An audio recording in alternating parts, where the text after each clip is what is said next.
টানা বৃষ্টিতে বাধাগ্রস্ত হচ্ছে সাধারণ মানুষের স্বাভাবিক জীবনযাত্রা, প্রভাব পড়েছে বাজারেও। এ কারণে ঈদের আমেজ এখনো পড়েনি। ব্রয়লার দেশি সোনালী বিক্রি হচ্ছে আগের দামেই। চালের বাজারেও খুব একটা হেরফের দেখা যায়নি। আগের অবস্থানেই আছে বিভিন্ন জাতের চালের দর। মাছের দাম সামান্য কমেছে। এদিকে কাঁচা বাজারে সবজির দাম এখনো সহনীয় পর্যায়ে আছে।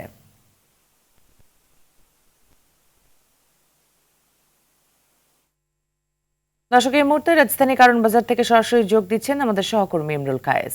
ইমরুল, বাজারে বৃষ্টির প্রভাবে নিত্যপণ্যের দামে কি কোনো প্রভাব দেখছেন কিনা জানাবেন। ধন্যবাদ নিতু। দাঁড়িয়ে আছি কারওয়ান বাজার এলাকায় এবং এখানে এসে আমরা যেটি দেখতে পেয়েছি সেটি হচ্ছে যে বাজারে নিত্যপণ্যের যে প্রভাবটি বা বৃষ্টির কারণে নিত্যপণ্যের উপর যে প্রভাব সেটি এখানে খুব বেশি যে পরিলক্ষিত হচ্ছে তা কিন্তু নয়। চালের বাজারে এসে আমরা যেটি দেখতে পেয়েছি যে চাল আগের দামে বিক্রি হচ্ছে, অর্থাৎ বিভিন্ন প্রকারের যে চালগুলো রয়েছে মিনিকেট বা মোটা যে চালগুলো রয়েছে সেগুলোর দাম মোটামুটি অপরিবর্তিত রয়েছে। একই সাথে আমরা মাংসের বাজার অর্থাৎ মাছ মুরগি, মাছ মাংসের যে বাজারটি রয়েছে, মাছ মুরগি, তারপর হচ্ছে খাসি গরু, এই যে বাজারগুলো রয়েছে এখানেও এসে যেটি দেখতে পেয়েছি সেখানেও আগের যে দাম ছিল সেই দামেই কিন্তু বিক্রি হচ্ছে এবং এখানে খুব একটা তো পার্থক্য দেখা যায়নি।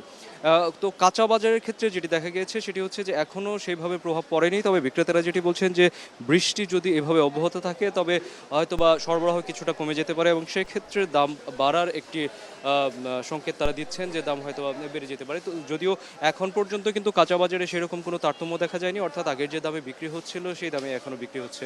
এবং একই সাথে আরেকটি কথা বলে রাখা প্রয়োজন, সেটি হচ্ছে যে সরবরাহ আগের মতো থাকলেও আজকে বৃষ্টির কারণে আমরা এখানে এসে দেখতে পেয়েছি জনসমাগম কিছুটা কম বা ক্রেতার পরিমাণ কিছুটা কম।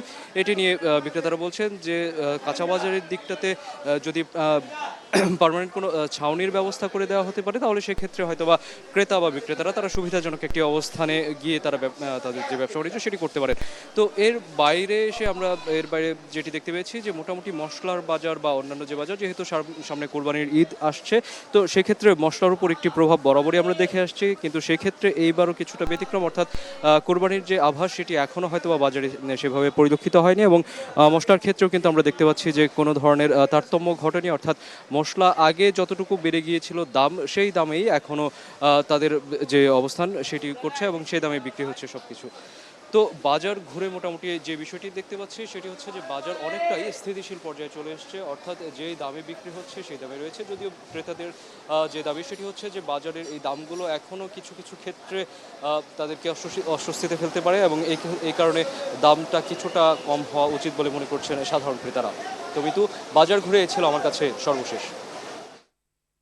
ইমরুল, অসংখ্য ধন্যবাদ আপনাকে আমাদের সাথে যুক্ত হবার জন্য।